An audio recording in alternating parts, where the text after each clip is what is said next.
அண்ணா எங்கேருந்து வரீங்க? திருப்பூருங்களா? திருப்பூரில் எங்கேங்க? காந்தி நகர். இதுக்கு முன்னாடி இங்கே வந்திருக்கிறீங்களா? ரெகுலராக 50 வருஷத்துக்கு முன்னாடி எங்கள் அப்பா சாப்பிட்டாரு. சரி. 25 வருஷமாக நான் வந்து. ஓ, 25 வருஷமாக நீங்கள் வந்துட்டு இருக்கிறீங்க. இங்கே என்ன உங்களுக்கு பிடிச்சிருக்கு? குடலா நாட்டுக்கோழியா? நாட்டுக்கோழி ரெண்டுமே.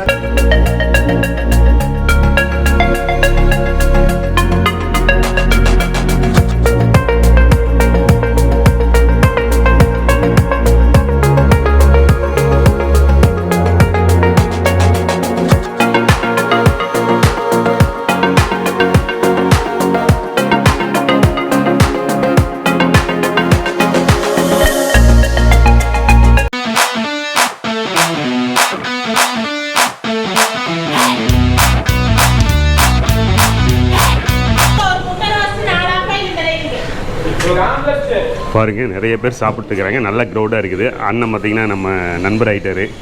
அண்ணன் எங்கேருந்து வரீங்க? திருப்பூருங்களா? திருப்பூரில் எங்கேங்க? காந்தி நகர். இதுக்கு முன்னாடி இங்கே வந்திருக்கிறீங்களா?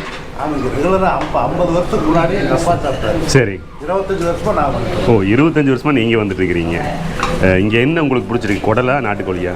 நாட்டுக்கோழி ரெண்டுமே. மெயின் நாட்டுக்கோழி ரெண்டுமே டேஸ்ட் நல்லா இருக்குது. சரிங்க. பாருங்கள், திருப்பூர்லேருந்து அது காந்தி நகர்லேருந்து நம்ம அண்ணா வந்திருக்கிறாங்க.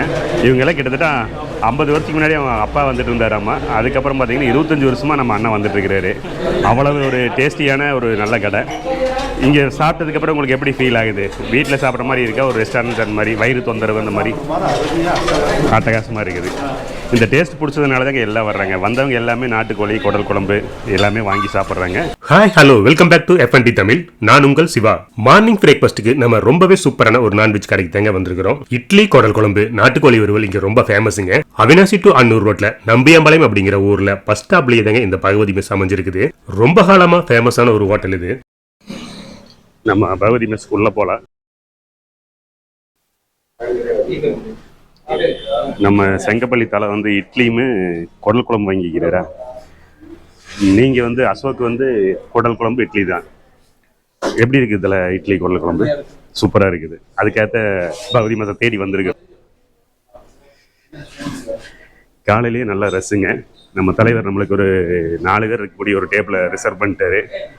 சரி, வரட்டு, அது வரைக்கும் வெயிட் பண்ணுவோம். வணக்கம். நம்ம தலைவர் வந்து ஒரு மிகப்பெரிய ப்ராஜெக்டுக்காக கவர்னரை பார்க்குறதுக்கு போயிட்டுருக்கிற ஊட்டி போகிற வழியில் பார்த்தீங்கன்னா நம்ம நம்பியூர் பகவதி மெஸ்ஸில் தான் சாப்பிடணும் அப்படிங்கிற ஒரு ஆர்வத்தோடு இங்கே பிளான் பண்ணி வந்திருக்கிறோம். நம்ம தலைவர் இங்கே வந்ததையும் நம்ம தலைக்கு மட்டும் கிடச்சிருச்சு. டக்குன்னு தோசை. நம்ம வருங்கால தலைவர் வந்து என்ன வாங்கிக்கிறாரு? தோசை. சைவமா? நண்பர்களே, நம்ம தலைவர் என்ன சொல்றதுக்கு மார்னிங் வந்து பகவதி மெஸ் வந்து பியூர் வச்சு சாப்பிட்றாரு. இது நியாயமா? ஐயோ, இவர் பாருங்க இப்படி இருக்கிறாரு. நம்ம கூட எப்படிங்க இவர் டிராவல் பண்றது? அடுத்த வருஷம் 1 இயர் பார்த்தீங்கன்னா நம்ம இவரு கூட தான் டிராவல் பண்ணு. நம்ம ஃபுல்லாவே வெஜ்னா நம்மளுக்கு கொஞ்சம் அலர்ஜி. ஆனால் நம்ம தலைவருக்கு எப்பவுமே வெஜ் தான் முடியும். இல்லை, கிட்டத்தட்ட ஒரு 16 பேர் உட்காந்து சாப்பிட்ற அளவுக்கு ரெஸ்டாரண்ட் உள்ள ஸ்பேஸ் இருக்குது.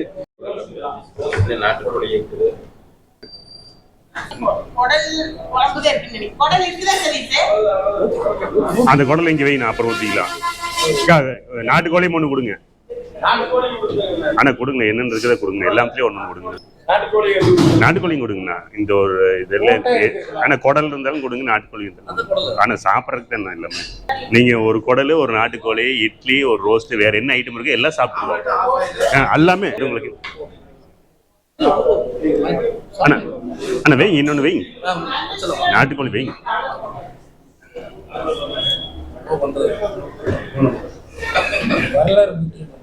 ஆமாங்க. பாருங்க, நம்ம குடல் குழம்பு, நாட்டுக்கோழி 2 பிளேட் வாங்கிக்கிறோம். ஏன்னா நம்ம 3 பேர் இருக்கிறதுனால 2 பிளேட் வாங்கிக்கிறோம். சாப்பிடுவோம். இப்போ சாப்பிட ஆரம்பிக்க போகிற இட்லி, குடல் குழம்போட இட்லி சாப்பிட்டு நம்ம டேஸ்ட் எப்படி இருக்குதுங்கிறத பார்க்கலாம். பாருங்க, நாட்டுக்கோழி இருக்குது. ஒரு பிளேட்டை நம்ம அவங்களுக்கு கொடுத்துருவோம். நம்ம தலைவர் உள்ளிட்ட டீம் சாப்பிட்டு நம்ம தலைவர் முதல்ல சாப்பிட்றாரு. அதை எப்படிங்கிறது பார்க்கலாம். சுரேந்தருங்க.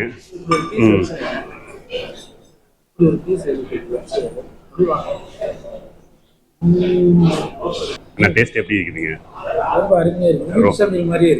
வீட்டு சமையல் மாதிரியே இருக்குதுங்களா? நம்ம நண்பர் வீட்டு சமையல் மாதிரி இருக்குதுன்னு சொல்லிக்கிறாரு. நாமளும் சாப்பிட்டு டேஸ்ட் எப்படி இருக்குங்கிறத பார்ப்போம்.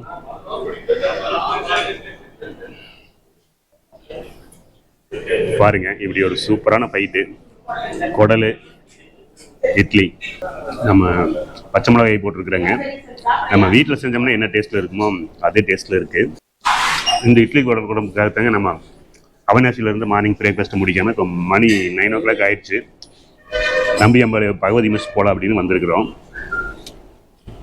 உண்மையிலேயே ஒருத்ததாங்க மார்னிங் பிரேக்ஃபாஸ்ட்டுக்கு நம்ம இவ்வளோ தூரம் ட்ராவல் பண்ணி வந்தது. தாராளமாக நீங்கள் எங்கே இருந்தாலுமே இந்த வழியாக வரதா இருந்தாலும் சரி, இதுக்காக கூட ட்ராவல் பண்ணி வரலாம். கூடவே பார்த்தீங்கன்னா கோகோனட் சட்னி தராங்க, அதுக்காக ஒரு தக்காளி கார சட்னி கொடுக்குறாங்க. அடுத்தது நாட்டுக்கோழி வறுவல். பாருங்க, நாட்டுக்கோழி பீஸ் எல்லாம் பார்த்தீங்கன்னா ரொம்ப சூப்பராக வெந்திருக்குது. நல்லா சுட சுட கொதிக்க ஆவி பறக்க இருக்குதுங்க. அதுதாங்க இங்கே இருக்கக்கூடிய ஸ்பெஷலே. இந்த நாட்டுக்கோழி சிக்கனோட நம்ம அப்படியே இட்லி வச்சு சாப்பிடுவோம். இந்த பைட் எப்படி இருக்குதுங்கிறத பாருங்க. நாட்டுக்கோழி சிக்கன் ப்ளஸ் இட்லி, இந்த பைட் எப்படி இருக்குதுங்கிறத பார்த்து டேஸ்ட் பார்ப்போம். நாட்டுக்கோழி நல்லா வெந்திருக்குது. டேஸ்ட் பார்த்தீங்கன்னா நம்ம வீட்டில் செஞ்சோம்னா அதை விட சூப்பராக இருக்குதுங்க. வைங்க தோசை. இந்த தோசைக்குமே நாட்டுக்கோழி குழம்பு, நாட்டுக்கோழி சிக்கனை வச்சு சாப்பிடும்போது அது ஒரு வேறு லெவலுங்க. மார்னிங் நம்ம இந்த மாதிரி ஒரு நான்வெஜ் பிரேக்ஃபாஸ்ட் சாப்பிட்றது ரொம்ப சூப்பரான விஷயம். யார் யாருக்கு எல்லாமே இந்த நான்வெஜ் பிரேக்ஃபாஸ்ட் பிடிக்குமோ அவங்களாம் கீழே கமெண்ட் பண்ணுங்க. நாட்டுக்கோழி சிக்கன் கிரேவியோடு சாப்பிட்றதுக்கு ரொம்ப ரொம்ப அற்புதமாக இருக்குது. மார்னிங் இந்த மாதிரி ஒரு பிரேக்ஃபாஸ்ட் நம்ம சாப்பிட்றதுக்கு ரொம்பவே ஒரு திருப்தியாக இருக்குது. இந்த மாதிரியான பிரேக்ஃபாஸ்ட் எல்லாம் நம்ம தேடி போய் சாப்பிட்றது. ஆனால் அடுத்தது வேற என்ன இருக்குங்க? ஆனால் கொடுங்க, ஒரு ஆம்லெட் கொடுங்க. மார்னிங் 9 o'clockலாமே குடல் காலி ஆயிடுச்சு. ஏன்னா அவ்வளவு க்ரௌடு, அவ்வளவு ஃபாஸ்ட் இவங்களுடைய குடலுக்கு.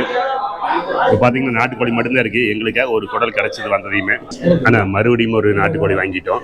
ஏன்னா நம்ம 2 நாட்டுக்கோழி வாங்கினது 10ல் 3 பேர் இருக்கோம்ல, 3 நாட்டுக்கோழி. குடல் இருந்து இன்னும் 2 வாங்கியிருப்போம். குடல் வேற காலி ஆயிடுச்சு. இதெல்லாம் நம்ம இந்த கோகோனட் சட்னி டேஸ்ட் பார்ப்போம் எப்படி இருக்குது அப்படிங்கிறதுக்காக. கோகோனட் சட்னியோட டேஸ்ட் பார்த்துட்டு சொல்கிறேன். கோகோனட் சட்னியோட டேஸ்ட் பார்த்தீங்கன்னா பச்சை மிளகாய் போட்டு செஞ்சுருக்கிறாங்க. நல்லா இருக்குங்க. ஒரு வீட்டில் ஒரு நல்ல விதமான முறையில் செஞ்ச ஒரு நல்ல டேஸ்ட்டு. தாராளமாக எல்லாருக்குமே பிடிக்கி. சைவம் சாப்பிட்றவங்களுக்கு இந்த கோகோனட் சட்னி ரொம்ப ரொம்ப பிடிக்கி. நல்ல காரமாக இருக்குது. அதுபோக நம்மளுக்கு சிக்கன் கிரேவி தராங்க தோசைக்கு, அதுவும் வாங்கிட்டோம். ஆனால் ஆம்லெட் ஒன்று, ஆப்பாயில் ஒன்று. இங்கே வந்து பார்த்தீங்கன்னா வீக்கில் ஃபுல்லாகவே குடல், நாட்டுக்கோழி ரெண்டுமே அவைலபிள். உங்களுக்கு நாட்டுக்கோழி டேஸ்ட் ஓகேவா, குடல் ஓகேவா, இல்லை ரெண்டு எப்படி இருந்தது? ஒரு குடல் வாங்கி கொடுங்க. நம்ம சுரேந்தர் வந்து ஒரு குடல் வாங்கி கொடுக்க சொல்றாரு. ஆல்ரெடி குடல் காலி ஆயிடுச்சு.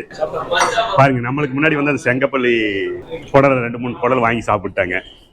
அதனாலதாங்க நம்மளுக்கு குடல் இல்லாமல் போச்சு. இதனால நம்ம ஃப்ரெண்ட்ஸ் எல்லாம் கூட கூட்டிட்டு இந்த மாதிரி கடைக்கு வரலாமா, இல்லை நம்ம மட்டும் வரலாமா அப்படிங்கிற ஒரு பிளான்ல இருக்கிறோம். இருந்தாலும் எப்படிங்க ஃப்ரெண்ட்ஸை விட்டுட்டு வர்றது? மறுபடியும் ஒரு ஆம்லெட், ஒரு ஆஃபாயில் ரெண்டுமே வாங்கிட்டோம். நாட்டுக்கோழி பொறுத்த வரைக்கும் மசாலா அதிகமாக சேர்க்காம நல்ல கிரேவியாக சாப்பாடு நம்ம இட்லியோட தோசையோட மிக்ஸ் பண்ணி சாப்பிட்ற மாதிரி செஞ்சுருக்கிறாங்க. டேஸ்ட் ரொம்பவே நல்லா இருக்குங்க. இது வரைக்கும் சாப்பிட்டதுல நம்ம ஒரு நிறைய மசாலா போட்டு ரெஸ்டாரண்ட் ஸ்டைல் இல்லாமல் ஒரு வீட்டு ஸ்டைலில் செஞ்சுருக்கிறாங்க.